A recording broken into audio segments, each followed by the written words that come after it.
Okay, we're facing a national master rated 34.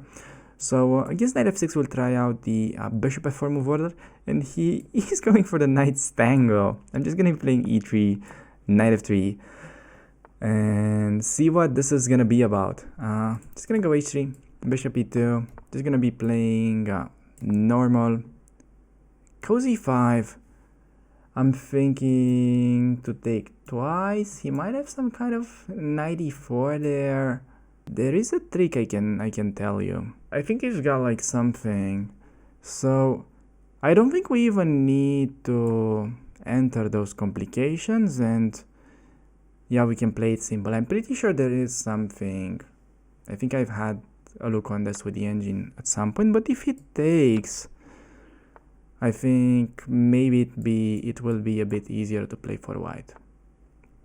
And now we can get our nice b5 square. I'm already liking that. Okay, he plays knight e4, but just knight b5. c3 then, kind of killing the bishop.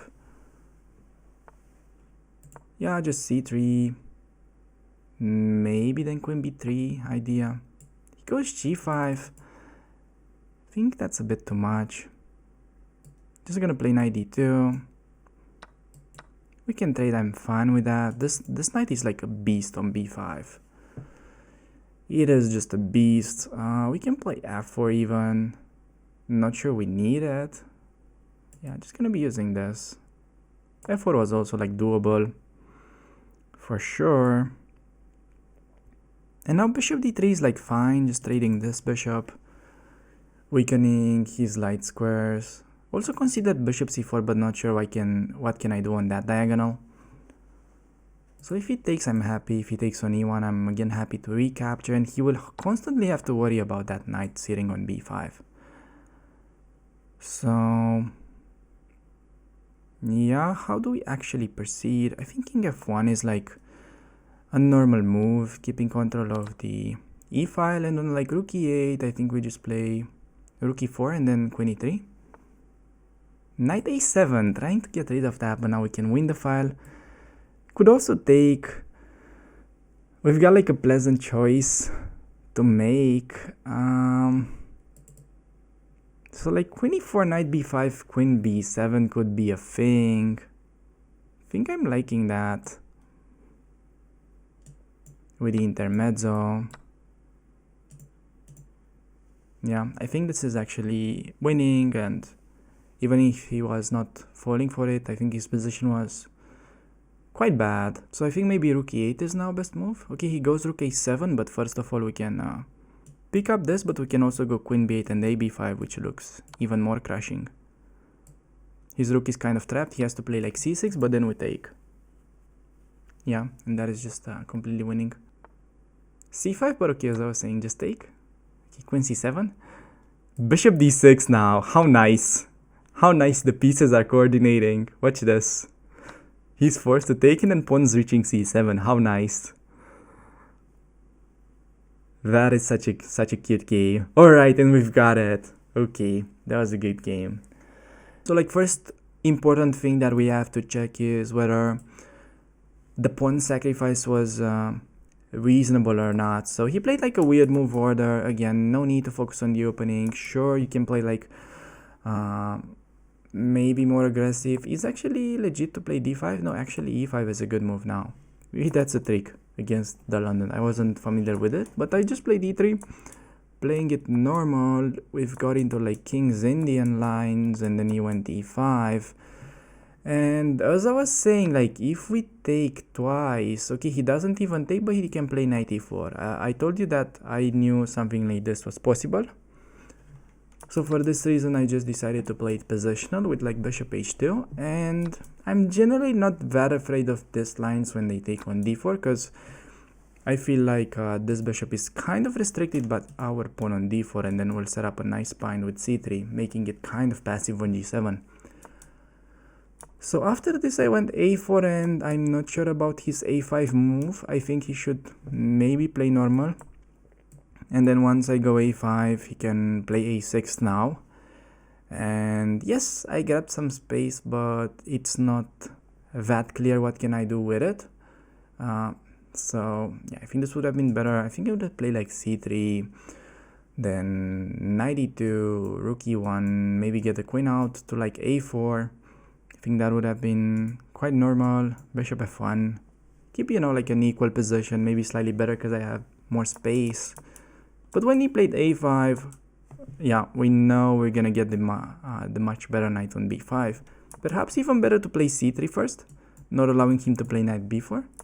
But okay, I don't think it makes that big of a difference. And yeah, at this point, yeah, this is already a very typical London edge when we have yeah, symmetric position, and it's just much easier to play overall because of this superb knight on b5. And I think what happened next was quite instructive. Okay, no need to play knight d2, in fact. Maybe just go bishop d3, rook e1 first, and then knight d2 if needed. But also, yeah, knight d2 was fine. After he took, in particular, he can keep knights with knight f6, but I don't think many people would retreat with the knight. And after we've got the trade, as I was saying, you can go f4. I wasn't sure what we achieve if he plays this move. Okay, we can just take and then go bishop d3.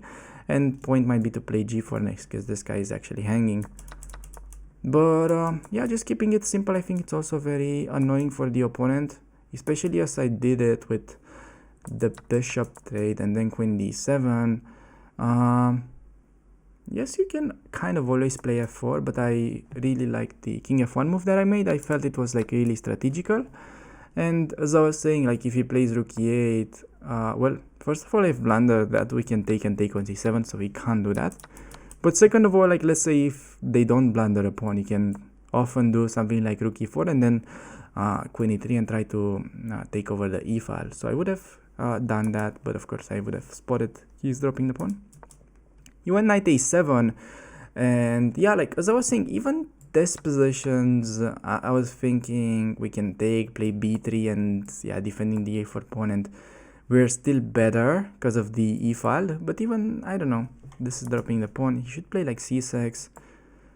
Yeah, I mean, these positions are like really unpleasant to defend for black. Like you manage to do something like this and then get the rook behind the pawns.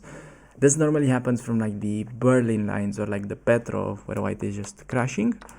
But okay, I mean, this queen e4 was such a nice move because, well, he can't really play c6, getting rid of the knight, because then we can take on d6 and white wins. And also, yeah, he can't defend b7 because knight would be hanging. So yeah, he pretty much has to take.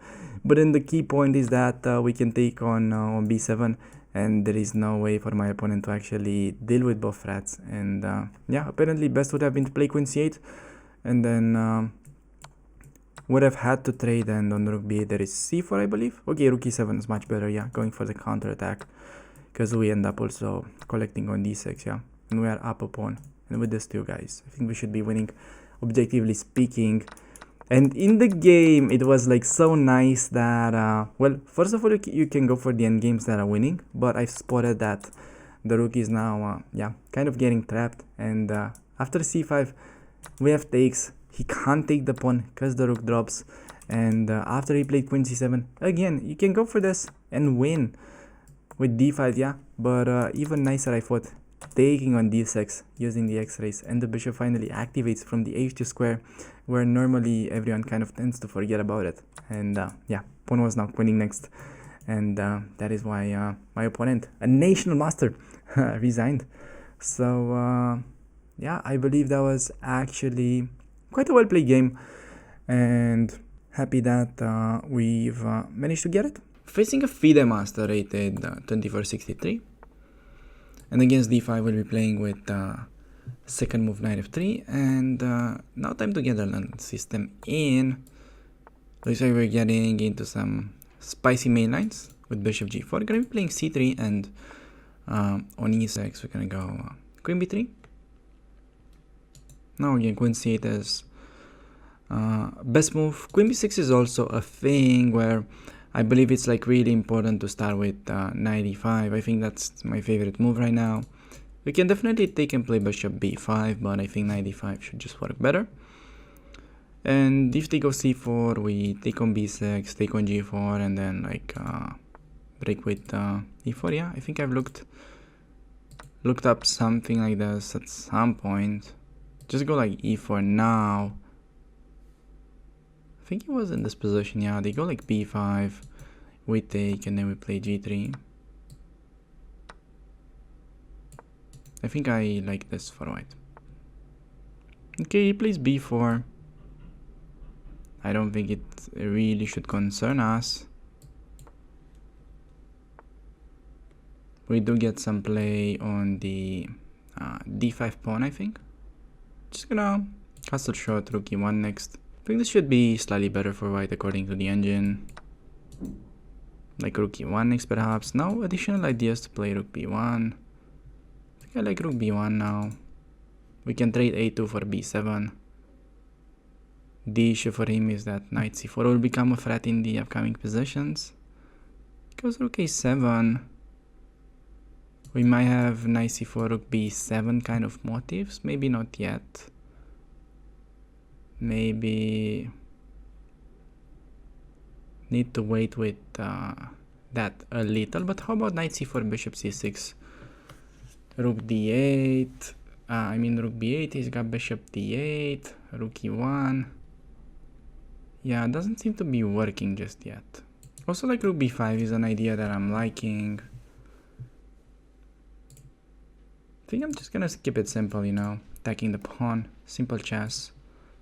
We can just take it, even though, yeah, we give up the really nice bishop, but we're winning the c4 pawn, so I think it's a fair trade. He wants to get that pawn. Don't think we will allow it. We'll just play rook c1 and then take. I don't think he can defend that. Can maybe play rook a4, but like rook b5, even rook d7 might be even better with like d5 ideas. Goes knight a5. Can even sack the exchange in some lines. I've got the cutest tactic ever. If he goes there, he won't be able to defend. Okay, he resigns because there was bishop d6 and we're winning the house. So yeah, I think that was decently played game. Probably we shouldn't jump into the analysis scene because the computer will reveal a lot of missed opportunities, but yeah, let's give it a try, see if we could have improved on the game. So as I was saying, this is pretty much theory. I like knight e5, and I remember looking this with Lila 0. I think I've checked this one out, and g3 is like first line. I was booked up here. He went b4. At this point I wasn't really familiar with the line whatsoever. Played bishop e7. Maybe it's better to go the other rook to like b1. I don't know.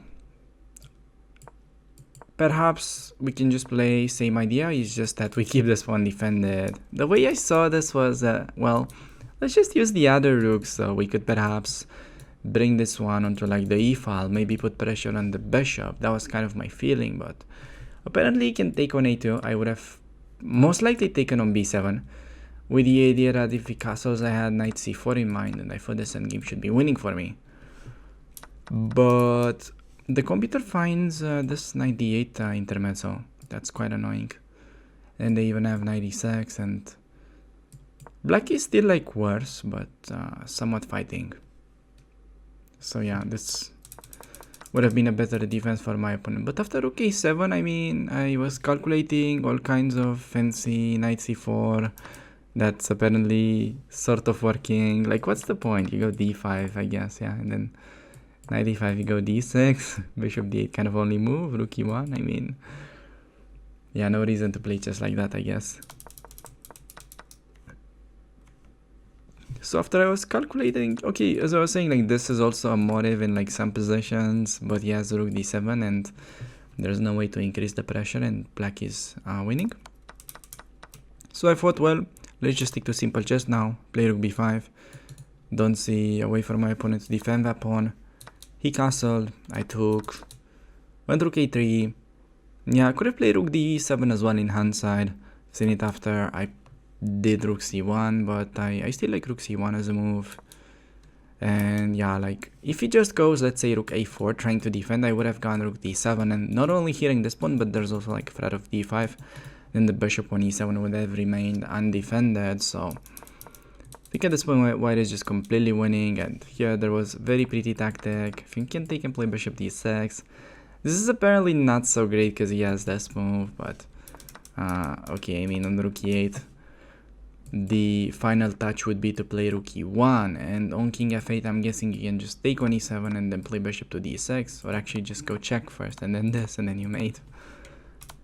So played bishop f6 and pressed the resign button because there was bishop a3 coming in, and he is just gonna be down an exchange in a terrible position. So yeah, I think this is again like a very typical line, and yeah, something that you are very likely to encounter in your own games, as this bishop g4 lines are very common. I feel like it's like a matter of variance. I would say that during the speedrun we haven't faced too many of this. I think this is maybe like the second game where we have actually ran into this queen b6 ending, and yeah, honestly I think if you spend more times into these rating ranges, you'll find a lot of more players going for these lines. It's just that yeah, I mean it happened, I got more Slav games or like something like that. You get a point.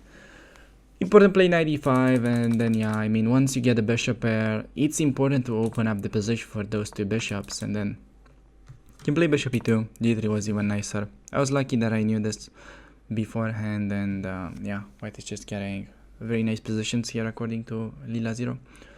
So we can go back into the live chess, I believe. Alright, we're getting 2360, and against knight f6 we're gonna go second move bishop to f4, and against g6 we will try out the positional London, and I'm not sure what he's gonna play just yet, whether he goes Grunfeld or King's Indian. Okay, he plays b6. The idea was that on d5, c3, c5 we can take the pawn in that line. That's why I was playing it in this fashion.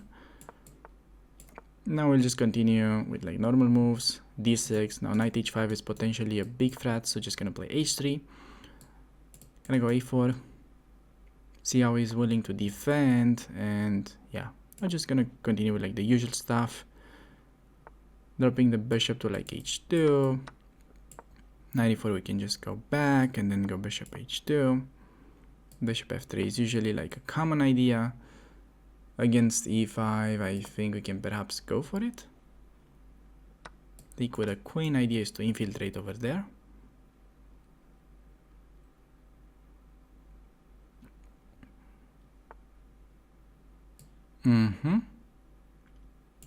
Hitting the pawn. Knight f6, but this feels like a bit uncomfortable for him already. Like knight c4, knight a3, knight b5, or I'm wondering whether we need to take first, because otherwise he might block the position. So I can take, go knight c4. He plays e4, but I mean that looks really bad for my opponent.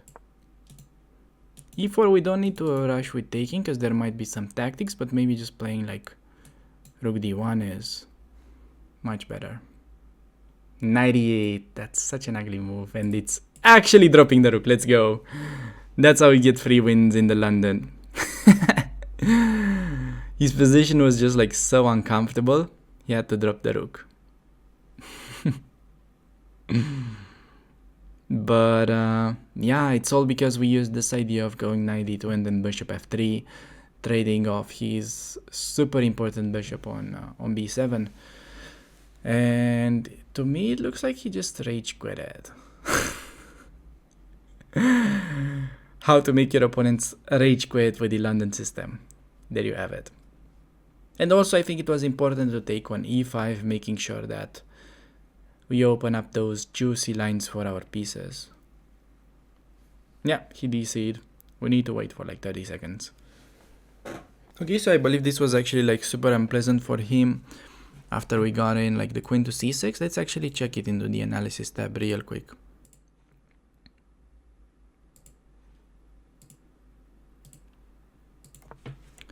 So as I was saying, I'm using this move order mainly because I'm looking to play c3 and after c5 dc.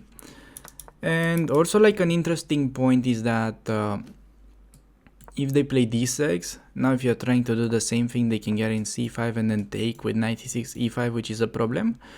So I'm actually playing bishop to e2. I think I'm gonna be recommending this in my chessable course. And there are like very interesting lines on knight h5 if they go g5, because you can play like I think g4 was a very interesting move that I looked up. And yeah, if bishop g4, then knight g5 is winning, and this lines, and then long castle, I believe, and like rook g1, and yeah, white is just mating. But okay, that was just a little bit of a peek inside, just because you guys are my friends on the stream. I can give you that. And yeah, he played like the normal plans after b6, bishop e2. You see, I'm not rushing with h3 because I can play it when he goes d6. Now that we've managed to avoid this quick lines with c5 takes knight e6 and the e5 pawn sack, we can safely play h3, and this is like super standard. I believe, by the way, they can also play a6 if they're trying to play like c5. So I would say perhaps even going a6 is more common. But he goes a5, c3, knight e4, and yeah, I think this was actually like a bit rushed. I haven't checked this position, I have to say. I'm not sure what the stronger engines think, but to me it felt like after bishop f3 I should be doing well. And okay, maybe they can play d5, avoid that, or even c6 in some positions is not that bad, but I mean it looks kind of dodgy here.